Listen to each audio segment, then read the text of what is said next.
Bueno, tengo que ser muy breve, porque me ha dicho Rebus que quiere que a y media podamos tener un debate, con lo cual yo lo que voy a hacer es soltar unas cuantas ideas que puedan proporcionar el debate y poco más. Algunas, algunas cosas que voy a decir es sentido común y probablemente diréis que obviedad dice este hombre, pero es que a veces lo más sencillo y lo más elemental es en lo que menos pensamos, ¿no? Vamos a ver, bueno, yo lo veo desde la perspectiva del desarrollo rural, o sea, del mundo rural, con lo cual todas mis visiones pues no son objetivas, son subjetivas y particulares, pero yo creo que pueden ayudar a construir un poco la idea. Mi trabajo es construir territorios. Mi trabajo es construir territorios vividos y viables. Y los territorios vividos y viables tienen que tener personas. Entonces mi trabajo es trabajar fundamentalmente para esas personas que viven en esos territorios. ¿Qué personas? Bueno, ahora está de moda esto de los territorios inteligentes. Ahora todos estamos construyendo territorios inteligentes y algunos incluso se atreven a decir que los territorios inteligentes son los que tienen personas inteligentes. Bueno, yo no trabajo para las personas inteligentes. Es más, me pone muy nervioso eso del mundo de personas inteligentes. Yo trabajo para la gente normal. Y igual que este mundo será igualitario cuando una mujer sea ministra, aunque sea absolutamente tonta, porque anda que no ha habido hombres ministros absolutamente tontos y no nos ha preocupado, pues en el mundo rural no tiene por qué ser un lugar para los héroes, o para los seres muy inteligentes, o para los seres que tienen un coeficiente intelectual por encima de 150. El mundo rural que construimos tiene que ser para las personas normales y el territorio tiene que ser inteligente y viable para los inteligentes y para los no inteligentes.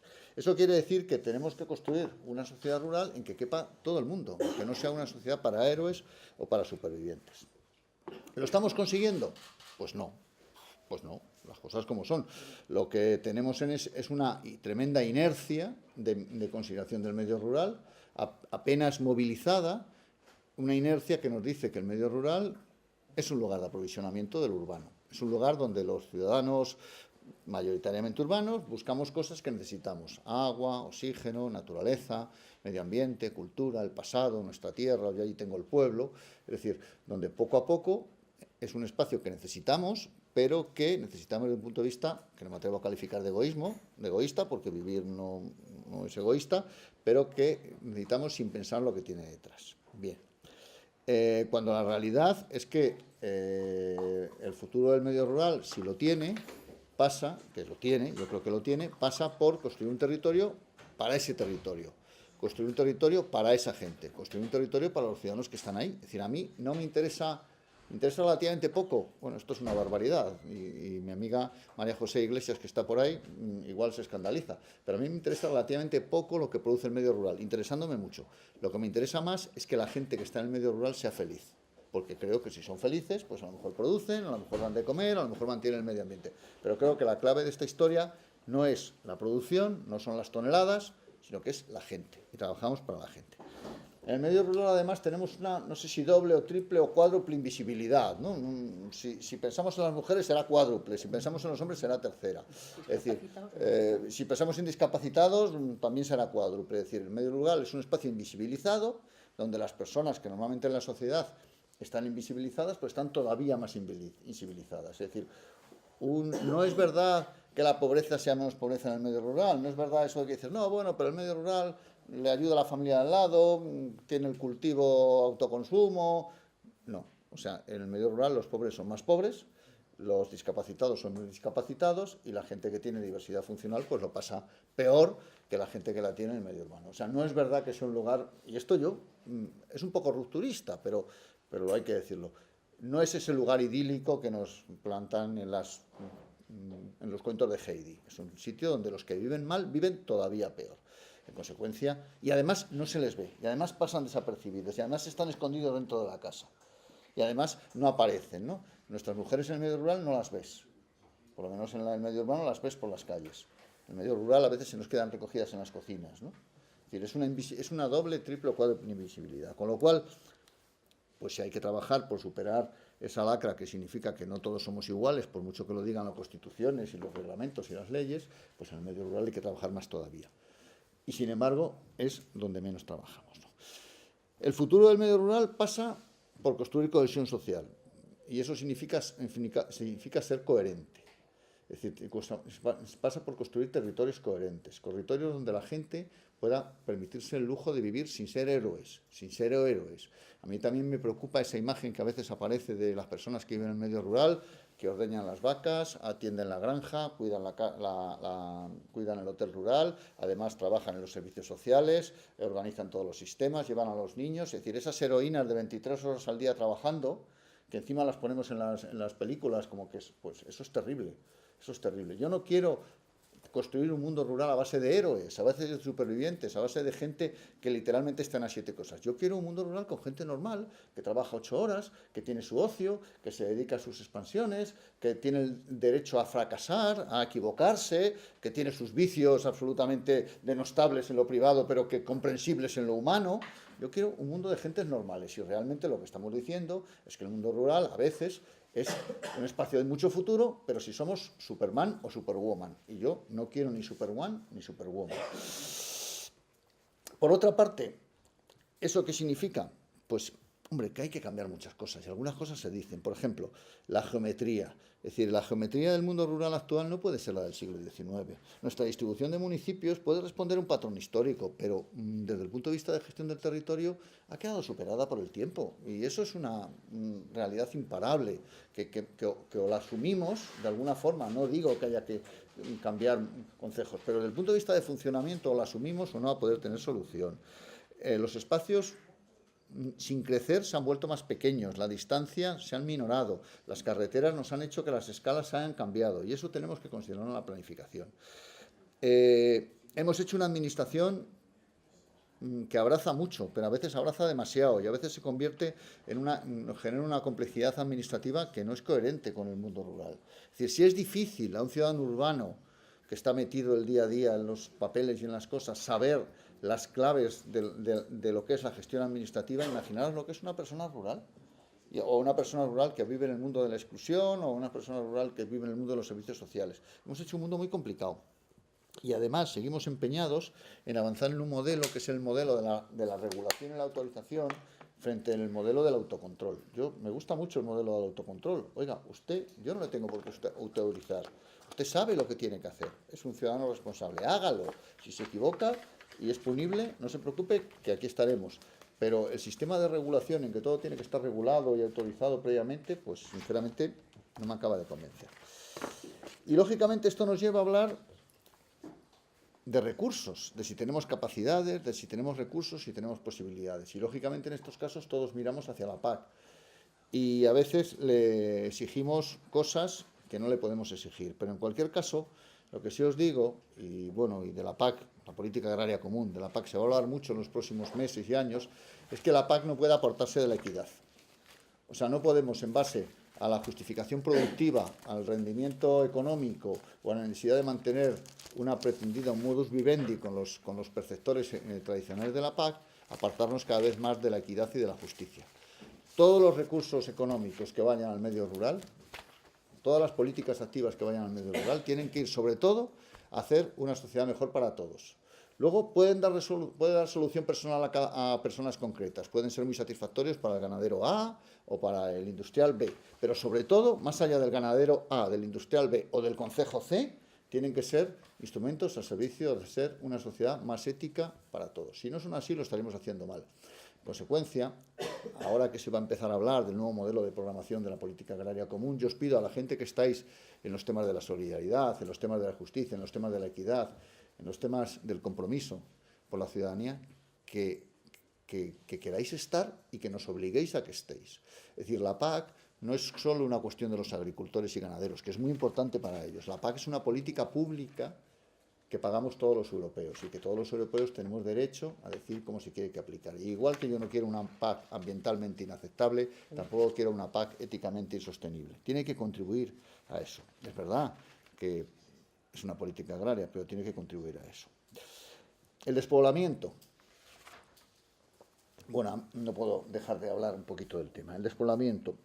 Todos estamos hablando de despoblamiento, lo hemos conseguido.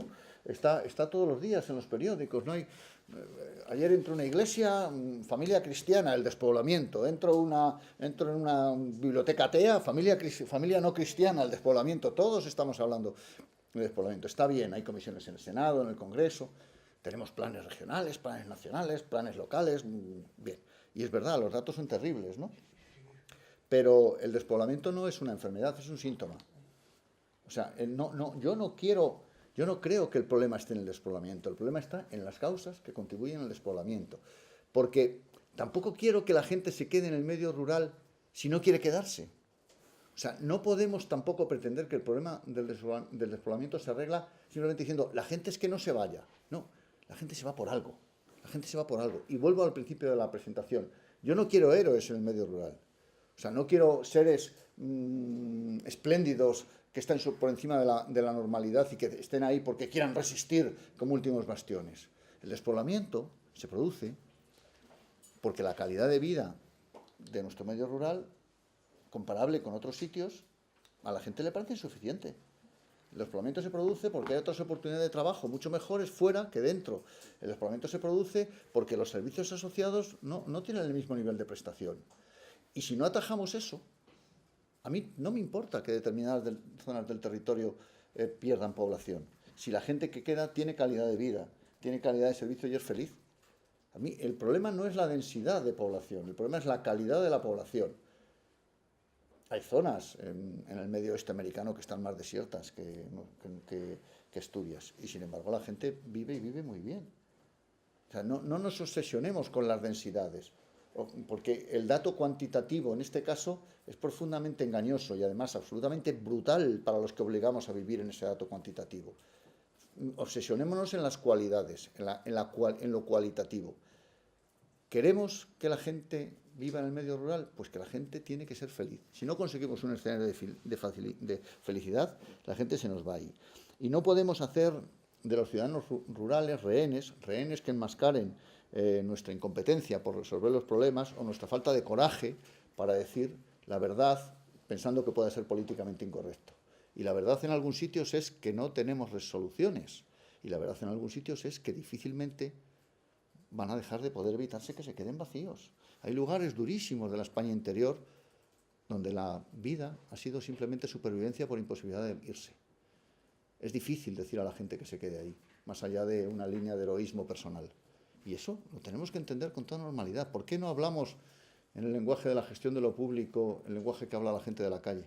¿Por qué nos refugiamos a veces en palabras cómodas que nos resultan tan aparentemente protectoras cuando en realidad sabemos que no estamos diciendo absolutamente nada? Bueno, pues yo creo que hay que empezar en el tema del despoblamiento a decir las cosas con más normalidad y con más sencillez. Si la gente es feliz, que se quede, pero si no vamos a conseguir que la gente sea feliz, no podemos evitar que la gente trate de resolver los problemas. Necesitamos más cosas además, y son 4 ideas finales. Primero, necesitamos un marco de integración de los instrumentos financieros, porque dinero, no os penséis que no, hay bastante. Tenemos dinero de FEADER, tenemos dinero de FEDER, tenemos dinero del Fondo Social Europeo, tenemos mucho dinero, y si decimos a los grandes políticos, a los grandes hacedores de políticas, que lo queremos poner todo juntito para hacer desarrollo territorial, van a dar palmas con las orejas, porque todo el mundo nos va a decir que esto es lo que hay que hacer. Estamos además en una curiosa situación. Todos decimos lo mismo, pero casi nadie hace lo que dice.